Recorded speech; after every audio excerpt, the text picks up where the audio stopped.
Boa tarde, meus amigos. Vamos iniciar os estudos dessa tarde com a oração. Aquela oração que Jesus nos ensinou. Pai nosso que estás no céu, santificado seja o vosso nome. Venha a nós o vosso reino, seja feita a vossa vontade, assim na terra como no céu. O pão nosso de cada dia dai-nos hoje e sempre. Perdoa as nossas dívidas, assim como também devemos perdoar aos devedores. Não nos deixes cair em tentações e livra-nos do mal. Que assim seja com a graça de Deus. Nós estamos estudando o Evangelho segundo o Espiritismo decodificado por Allan Kardec. Nessa tarde daremos início ao capítulo 28 do Evangelho, cujo título é Coletânea de Preces Espíritas. Introdução. Os espíritos sempre disseram: a forma não é nada, o pensamento é tudo. Cada um deve orar conforme suas convicções e do melhor modo que mais lhe agrade, e que mais vale um bom pensamento do que muitas palavras que não tocam o coração. Os espíritos nunca determinaram uma fórmula padrão de preces. Quando a dá, é apenas para fixar as ideias e para chamar a atenção sobre alguns princípios da doutrina espírita. Tem também como objetivo ajudar as pessoas que sentem dificuldade em expressar suas ideias, pois há quem pense não ter orado se seus pensamentos não foram bem formulados. A coletânea de preces contidas nesse capítulo é uma seleção dentre as que foram ditadas pelos espíritos em diferentes ocasiões, em termos apropriados a certas ideias ou a casos especiais. Mas pouco importa a forma se o pensamento fundamental é o mesmo. O objetivo da prece é o de elevar nossa alma a Deus. A diversidade das fórmulas não deve estabelecer nenhuma diferença entre os que nele creem e ainda menos entre os espíritas, pois Deus aceita todas quando são sinceras. Bem, meus amigos, vamos comentar um pouquinho esses 3 parágrafos aqui do início desse capítulo? Então, coletânea de preces espíritas. O que vale na prece é a sinceridade, é o sentimento, é essa sinceridade, essa verdade que nos faz fluir para o alto, que nos religa a Deus, né?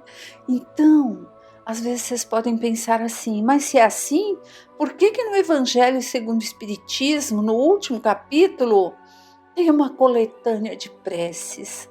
Aí vem também aqui nesse início a explicação, porque tem gente que ainda tem dificuldade em expressar suas ideias e que pense não ter orado com os seus pensamentos, se acha que não foi bem formulado. Mas nós já sabemos que não é assim. O que conta para Deus é aquilo que vimos no capítulo anterior, o silêncio da casa mental para ligarmos-nos ao alto, ligarmos-nos aos espíritos superiores, a Deus Pai. E não importa como, que palavras, se são palavras bonitas, rebuscadas, tiradas de dicionários, não é isso que importa a Deus, né?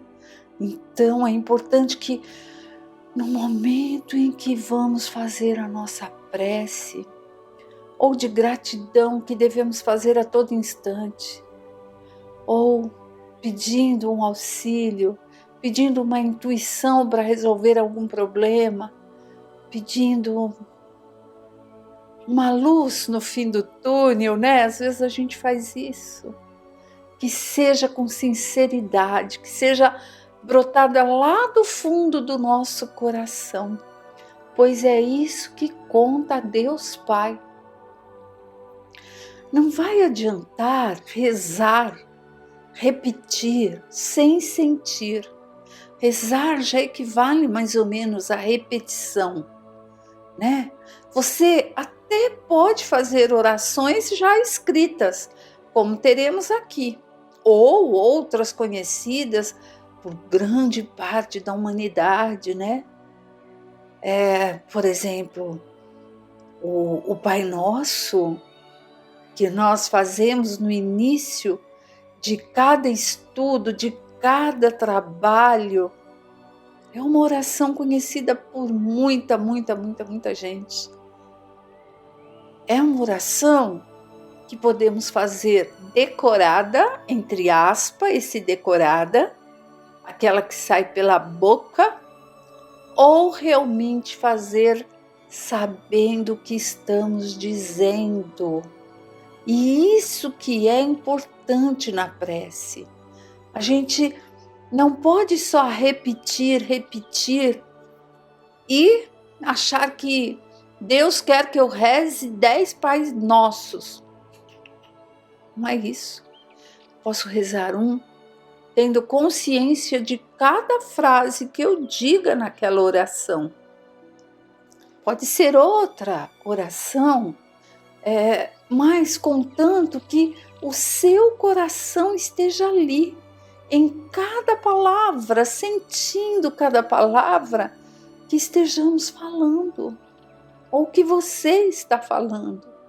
Aí sim nós estaremos fazendo essa ligação que dá acesso aos planos superiores. A prece sincera, ela conforta, dá alívio, traz esperança, alegria, desanuvia, né? Não sei nem se existe essa palavra, mas tira aquelas nuvens escuras ali dos nossos pensamentos, de coisas tristes, de sofrimentos, de sentimentos que machucam, de mágoas. Ela dá a esperança da boa nova, da certeza de que há coisas muito boas e que podemos confiar em Deus Pai, nesse Deus renovado dentro de nós, da esperança de sentimentos novos, principalmente agora, nessa época, né, em que estamos vivendo de pandemia, de dificuldades. Como uma prece bem feita, entre aspas, bem feita no sentido de ser criada do fundo, do âmago, de dentro, alivia, acalma, dá a certeza de que Deus está nos ouvindo, né? Vamos continuar a leitura. Não se deve considerar esta seleção como um formulário único, mas apenas como uma variedade entre as instruções que os Espíritos dão. É uma aplicação dos princípios da moral evangélica desenvolvidos neste livro, um complemento dos seus ditos sobre os deveres para com Deus e o próximo, em que são lembrados todos os princípios da doutrina espírita. O Espiritismo reconhece como boas as preces de todos os cultos, quando ditas de coração e não da boca para fora. Vamos ler novamente? O Espiritismo reconhece como boas as preces de todos os cultos, quando ditas de coração e não da boca para fora. Devemos sempre guardar isso. Todas as preces são boas, indiferente da religião. A diferença que se tem é a postura daquele que a faz, daquele que está em prece. Se, mesmo repetindo as palavras, mas se ele estiver com o coração ali, ela fará bem. Isso é importante sabermos. Eu não sei formular uma prece da minha cabeça. Quero fazer uma que está escrita. Faça.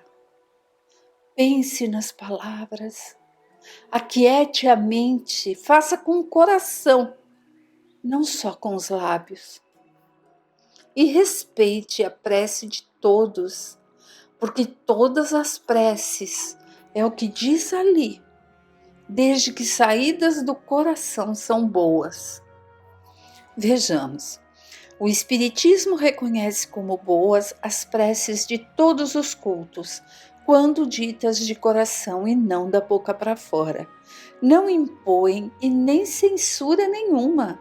Deus é infinitamente grande, conforme a doutrina espírita nos ensina, para não ouvir a voz que implora ou lhe canta louvores, quer o faça de um ou de outro modo. Ou seja, olha o que nós vemos nessa continuação. Deus é grande demais, Ele vai sentir seu sentimento, vai sentir aquele que necessita de auxílio. Não importa nem que ele ou ela, a pessoa, se diga ateu. Por quê?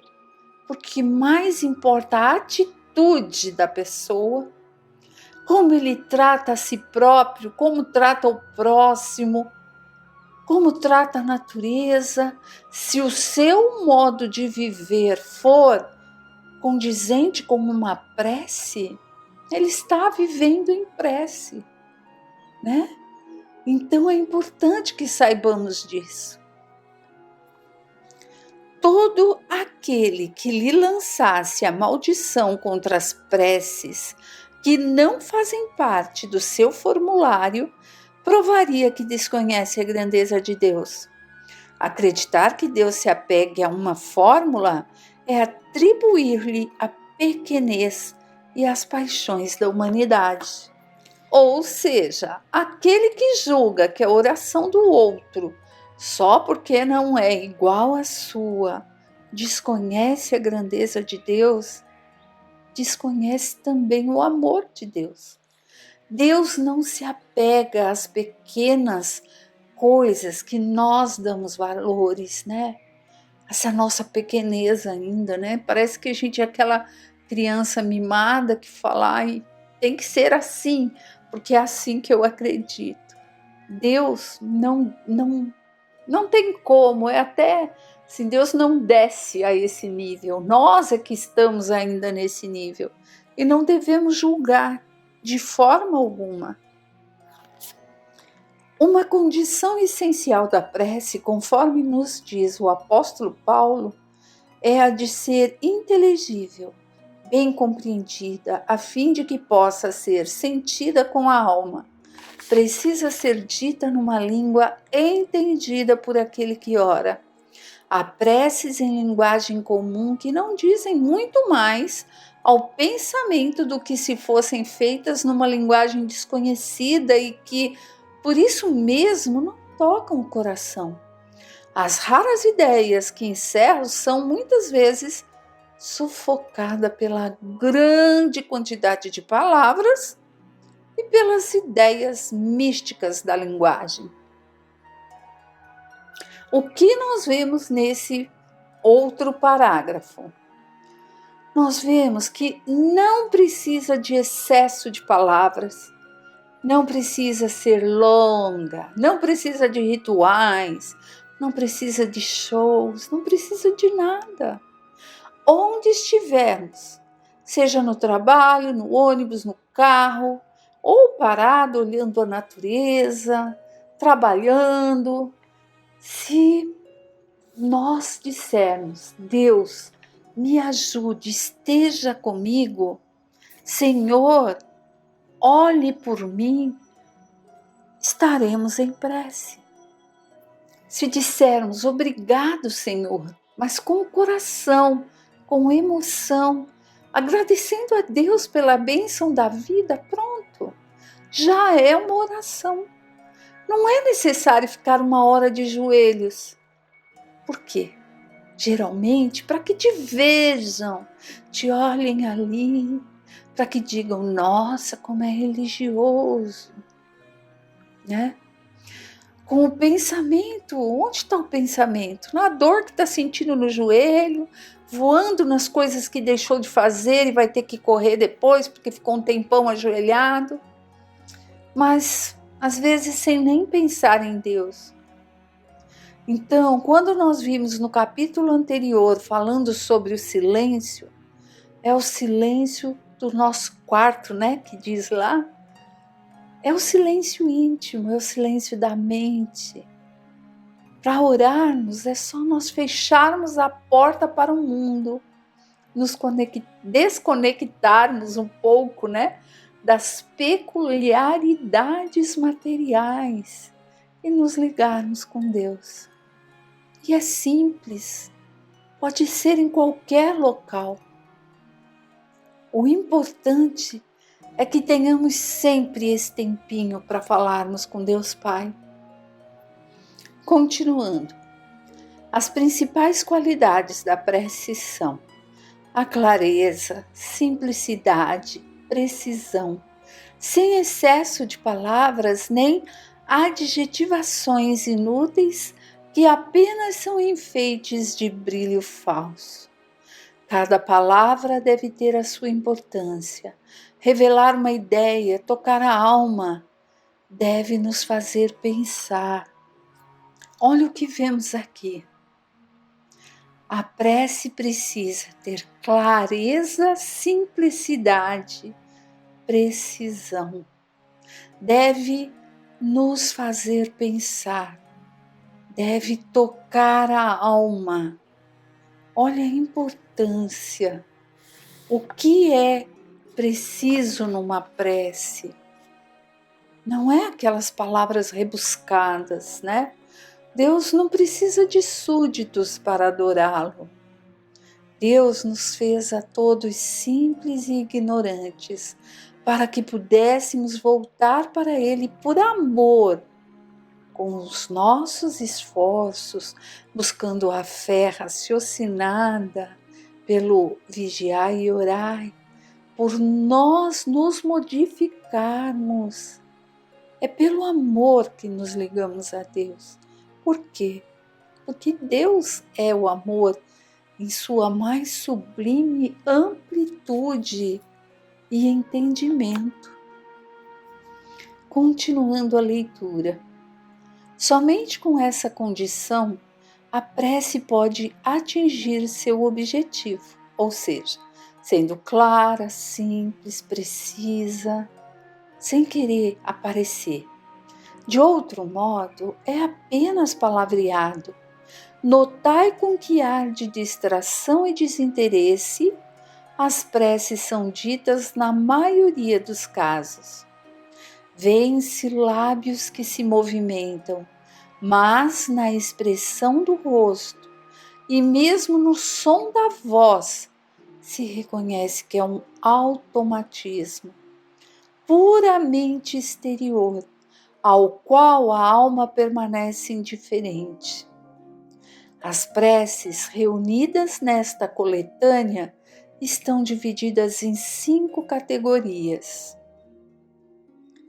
que são preces em geral, preces para si mesmo, preces pelos encarnados, preces pelos desencarnados, preces pelos doentes e obsediados, com o fim de chamar a atenção mais particularmente sobre o objetivo de cada prece e tornar mais compreensível o seu sentido. São todas precedidas de uma exposição de motivos sobre o título de instrução preliminar. Olha, aqui nós vemos que muitas vezes é perceptível, né? Que a pessoa está ali em posição de prece, de oração, mas é um autômato. É como se fosse um gravador repetindo palavras já decoradas, muitas vezes pela tradição da família, outras buscadas por ele próprio, mas que lá no interior está vazio, está oco de sentimento, de pureza, daquela conversa sincera com Deus. Então, a espiritualidade, como sempre, vem nos trazer aqui, através dessa decodificação, né? Essas preces, que são divididas em 5 categorias, e aí é colocado que no início de cada um dos temas ali, ou da prece geral, ou para si mesmo, encarnado, desencarnado e obsediados, vai haver como se fosse um prefácio, explicando o porquê desse tipo de prece e como realizá-la, como fazê-la, como estarmos para nos dirigirmos ao alto. E aqui nós não podemos esquecer que lá no capítulo anterior, na maneira de orar, eles nos colocam claramente que a prece do cristão, do espírita ou qualquer de outro culto qualquer, ela deve ser feita logo ao acordar, quando o espírito retomou o domínio do corpo após o sono. Então deve elevar-se em agradecimento aos pés da majestade divina com humildade, do fundo da alma, agradecendo todos os benefícios recebidos até aquele dia. Agradecer pela noite que transcorreu e tivemos a graça de estarmos novamente acordados para mais um dia nesse educandário que é o nosso planeta Terra. Então, meus amigos, vamos nessa semana retornar, né, àqueles que tinham esquecido que a prece é tão importante. Ao nos deitarmos, o agradecimento, o pedido para que tenhamos bons encontros nessa trajetória que o perispírito faz enquanto o corpo descansa. E ao acordarmos, agradecer novamente, sempre do fundo do coração. E continuemos no próximo sábado. Fiquem com Deus e uma ótima semana para todos.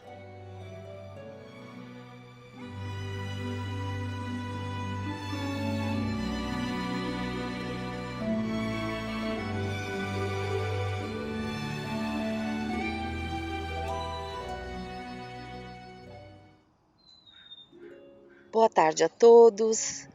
Jesus esteja com cada um sempre. Dando continuidade ao estudo do Livro dos Espíritos de Allan Kardec, vimos no último encontro o capítulo 4, Princípio Vital, e fomos até o fim. Mas antes de passarmos para o próximo capítulo, nós vamos pegar aqui um livro onde a gente vai esmiuçar um pouquinho mais sobre o princípio vital. Esse livro é de Aparecida Merci Espada Borges, se chama Doutrina Espírita no Tempo e no Espaço. São 800 verbetes especializados. Ela organiza em ordem alfabética alguns conceitos a respeito de várias palavras referentes ao estudo que a gente faz. Uma delas é sobre o princípio vital. Depois de definir a palavra pelo dicionário mesmo, ela busca o assunto referente ao termo nas obras. Então vamos lá. Princípio vital. Os espíritos deixam claro a Allan Kardec que o princípio vital é parte integrante do perispírito, laço fluídico cujo corpo material lhe assimila os fluidos. Vejam que é bem interessante porque vem conceituar para nós e consolidar o que a gente até já aprendeu, que o perispírito, chamado de corpo do espírito, é material, de uma matéria sutil. Para nós, né? Para muitos de nós não o vemos nem o sentimos. Continuando. O princípio vital reside em algum dos corpos que conhecemos? Aqui é uma pergunta do Livro dos Espíritos, questão 65, onde a resposta é: ele tem sua fonte no fluido universal. É o que chamais de fluido magnético animalizado. Ele é o intermediário, o elo entre o espírito e a matéria. Então aqui ela justifica, né, que os espíritos não deixam dúvida a Kardec sobre a questão do princípio vital ser parte integrante do perispírito. Seguindo, é uma nota concernente à questão 67 do Livro dos Espíritos. O conjunto dos órgãos constitui uma espécie de mecanismo que recebe estímulo da atividade íntima ou princípio vital que existe neles. O princípio vital é a força motriz dos corpos orgânicos, ao mesmo tempo que o agente vital estimula os órgãos. A ação dos órgãos entretém e desenvolvem a atividade do agente vital aproximadamente como se dá com o atrito que desenvolve o calor. Conveniente se faz observar o excerto da nota referente à questão 70 do mesmo livro, o Livro dos Espíritos. Os órgãos estão, por assim dizer, impregnados do fluido vital. Esse fluido dá a todas as partes do organismo uma atividade que as une em certas lesões e restabelece as funções momentaneamente suspensas. Mas, quando os elementos essenciais ao funcionamento dos órgãos estão destruídos ou muito profundamente alterados, o fluido vital é impotente para lhes transmitir o movimento da vida e o ser morre. Mais para frente um pouquinho, a quantidade de fluido vital não é fator absoluto para todos os seres orgânicos. Ela varia segundo as espécies e não é fator constante, seja no mesmo indivíduo, seja nos indivíduos da mesma espécie. Existem alguns que são, por assim dizer, saturados, enquanto outros dispõem apenas de uma quantidade suficiente. Daí, para alguns, a vida é mais ativa, mais vibrante e, de certo modo, superabundante.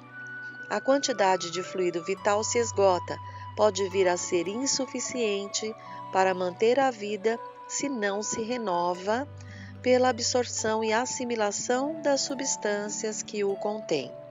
O fluido vital se transmite de um indivíduo para o outro. Aquele que tem o bastante pode dá-lo àquele que tem pouco, e em certos casos restabelecer a vida prestes a se apagar. Num outro momento, no mesmo livro, questão 257, os espíritos esclarecem a Kardec. Vamos ver. O perispírito é o laço que une o espírito à matéria do corpo, sendo tirado do meio ambiente, do fluido universal. Ele contém ao mesmo tempo eletricidade, fluido magnético e até certo ponto matéria inerte. Poder-se-ia dizer que é a quintessência da matéria, o princípio da vida orgânica, mas não da vida intelectual, pois está no espírito, pois esta está no espírito. Então, até vou repetir esse trecho para ficar mais claro. Então, olha, poder-se-ia dizer que é a quintessência da matéria, o princípio da vida orgânica, mas não da vida intelectual, pois esta está no espírito. Então, o intelectual está no espírito, a inteligência é um atributo do espírito. É, além disso, o agente das sensações externas. No corpo, essas sensações estão localizadas pelos órgãos que lhe servem de canais. Destruído o corpo de carne, as sensações ficam generalizadas nesse perispírito. Kardec retoma o assunto na Gênese, lá no capítulo 10, item 16. Olha o que ela nos coloca que Kardec diz na Gênese.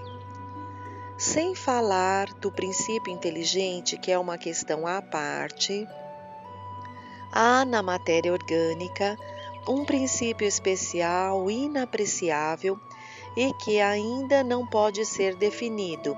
É o princípio vital. Esse princípio, que é ativo no ser vivente, é extinto no ser morto. Nem por isso deixa ele de conferir à substância as propriedades características que as distinguem das substâncias inorgânicas. Mais para frente um pouquinho, continua. A atividade, item 18, idem do mesmo livro, do princípio vital é mantida durante a vida pela ação do conjunto de órgãos, como o calor é mantido pelo movimento de rotação de uma roda. Quando isso cessa pela morte, o princípio vital se extingue, como o calor quando a roda cessa de girar.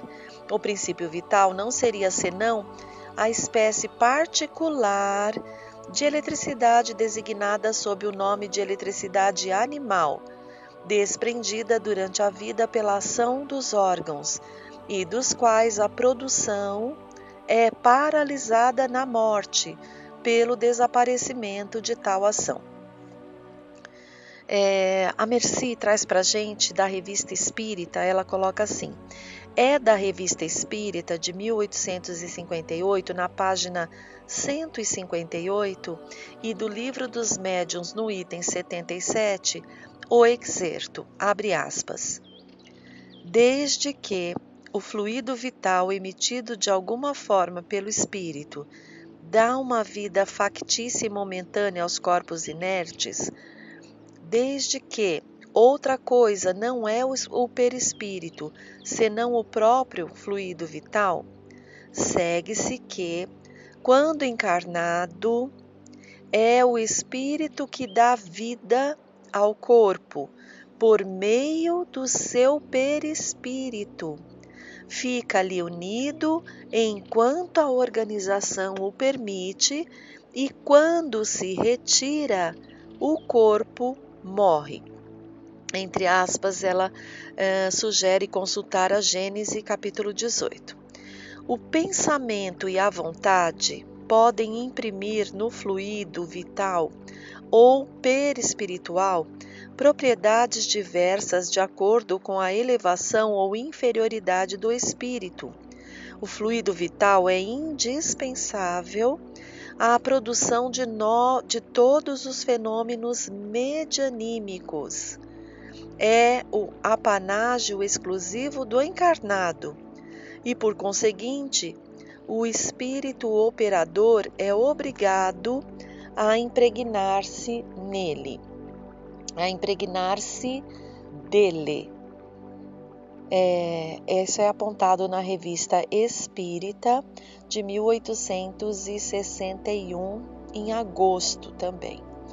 Segue excerto explicativo do Espírito São Luís, da Revista Espírita de 1858, página 156. Vamos ver. A substância etérea que existe entre os planetas é o fluido universal em questão? Resposta: ele envolve os dois mundos. Sem o princípio vital, nada viveria. Se uma pessoa subisse além do envoltório fluídico dos globos, pereceria, porque seu envoltório fluídico dele se retiraria para juntar-se à massa. Esse fluido vos anima, é ele que respirais. Pergunta ainda: esse fluido é o mesmo em todos os globos? Resposta: é o mesmo princípio, mais ou menos eterizado, conforme a natureza dos mundos. O vosso é um dos mais materiais. Outra pergunta: desde que é esse fluido que compõe o perispírito, deve haver uma espécie de estado de condensação que até certo ponto o aproxima da matéria? Resposta: sim, até um certo ponto, pois não tem as suas propriedades. É mais ou menos condensado conforme os mundos. Portanto, fluido vital é o mesmo que fluido elétrico, mesmo que princípio vital, fluido elétrico animalizado, fluido magnético, fluido nervoso, etc. São modificações do fluido universal. Isso está no Livro dos Espíritos. E ela finaliza com um trecho seguinte, olha. O espírito Otília Gonçalves ilustra o seguinte no capítulo 11. O aparelho respiratório deveria estar apresentando sinais de cansaço e deficiência alguns meses antes, desde que o tônus vital que a animava, calculado cuidadosamente antes da reencarnação, se encontrava esgotado por fim de prova. No capítulo 5 desse trecho que fala sobre fluido espiritual e perispírito, ela vem aqui dar assim uma lembrança para nós desse trecho do livro, onde retrata nesse livro a Eme, quer dizer, Além da Morte, de Otília Gonçalves. Ela pega justamente um trechinho em que, em uma história, um caso que ela coloca, o aparelho respiratório deveria estar apresentando sinais de cansaço e deficiência alguns meses antes, desde que o tono vital que a animava antes da reencarnação se encontrava esgotado por fim de prova. Então, fica claro aqui para nós, ainda mais uma vez, sobre essa questão do fluido, do princípio vital do capítulo 4 do Livro dos Espíritos de Allan Kardec. Reforça porque ela retoma o próprio Livro dos Espíritos, como também trechos da Gênese e da Revista Espírita, e vem esclarecer para todos nós aqui. Então, o princípio vital, ele parte do fluido cósmico universal como tudo, como toda matéria existente, seja ela grosseira, carnal ou quintessenciada, como o nosso perispírito, que é o corpo do espírito que nos acompanha quando deixamos o corpo de carne. Muito bacana isso para podermos prosseguir. E uma coisa bem interessante que vimos aqui, O pensamento e a vontade podem imprimir no fluido vital ou perispiritual propriedades diversas de acordo com a elevação ou inferioridade do espírito. Vocês viram isso? Todos nós, meus amores, todos nós, em aprendendo um pouco mais sobre nós, nossas capacidades dadas por Deus, nossa responsabilidade com tudo o que pensamos, com tudo o que desejamos. Vejam isso. Então, o pensamento e a vontade de cada um de nós pode imprimir ao fluido vital ou perispiritual. Olha isso. Pode imprimir propriedades diversas de acordo com a elevação ou inferioridade do espírito. Tanto é verdade que sentimos no corpo físico, quando buscamos estar bem, buscamos pensamentos elevados, estamos em locais onde as pessoas também estão com um pensamento elevado. É só lembrarmos quando estamos presentes, por exemplo, na nossa casa espírita. Todos vamos lá imbuídos de uma vontade de aprender, de nos aproximar mais do Mestre. E aí a gente se sente melhor do que às vezes em casa, no trabalho. Mas olha como tudo é aprendizado.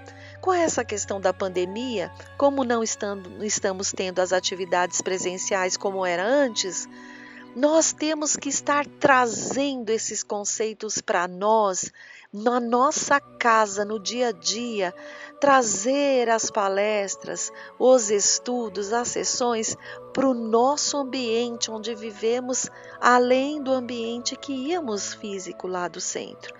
Trazemos o centro espírita para a nossa casa. E assim, ouvindo essas palestras, meditando, buscando colocar em prática, vamos tendo pensamentos melhores, diferentes. Por isso a importância do estudo do Evangelho. Como nos evangelizar? Como? Vamos estudar o Evangelho e vamos colocando ali em prática. Isso vai fazendo com que o nosso pensamento vá se inclinando para as coisas mais elevadas. Nós vamos nos afinando muito mais com a espiritualidade amiga, nosso espírito protetor, todos aqueles que torcem para que a gente vença nessa encarnação. E o pensamento muda a nossa vontade. Às vezes a gente olha lá para trás, nossa, eu tinha tanta vontade disso, daquilo, era tão frívola essa vontade, hoje eu não tenho mais, eu tenho vontade de outras coisas, coisas que são melhores para mim e para o próximo. É isso, é para isso que a gente encarna, para que a gente exercite, vivenciando no corpo de carne, né? Exercite a evangelização própria, a exercite e faça com que essa sintonia com Jesus fique mais ainda dentro de uma afinidade, fique melhor ainda do que conseguimos. Então, cada dia é um desafio. E uma coisa legal também que ela lembra aqui, que está na Revista Espírita, o fluido vital é indispensável à produção de todos os fenômenos medianímicos, não é? Então, sabemos disso. Isso vai nos favorecer, esse fluido nos favorece nesses fenômenos de contato com os nossos irmãos desencarnados, por exemplo. O apanágio, ela continua, é apanágio exclusivo do encarnado e, por conseguinte, o espírito operador é obrigado a impregnar-se dele. Olha que bacana!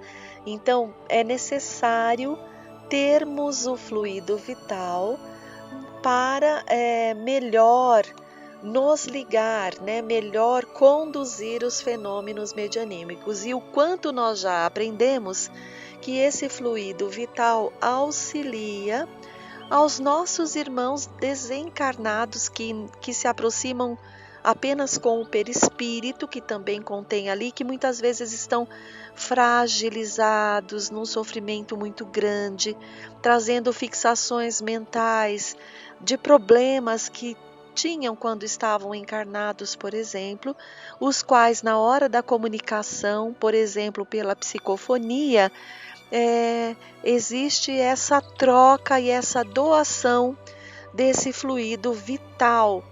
E aí, esse espírito, esse irmãozinho que vem, consegue sentir-se melhor, se restabelecer. O seu perispírito que estava ali com uma aparente ferida em que ele enxergava, isso pode melhorar.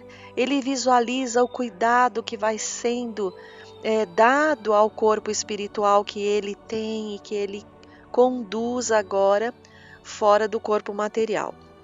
Então, queridos irmãos, é isso. Acima de tudo, o amor, o evangelho aplicado na melhor forma que a gente puder, a paciência, né? Lembrar das virtudes de Jesus, que tenhamos a paciência conosco mesmo para começar, né? A gente vai percebendo muitas vezes o que a gente aprende, o que é certo e que nem sempre a gente consegue praticar e incorre novamente no erro. Então vamos nos perdoar. Nós estamos vindo de várias encarnações com muitos vícios de comportamento. E essa encarnação maravilhosa que Deus nos deu nesse tempo que Ele nos colocou, onde o planeta está em transição, é para dar um chacoalhão mesmo em cada um de nós,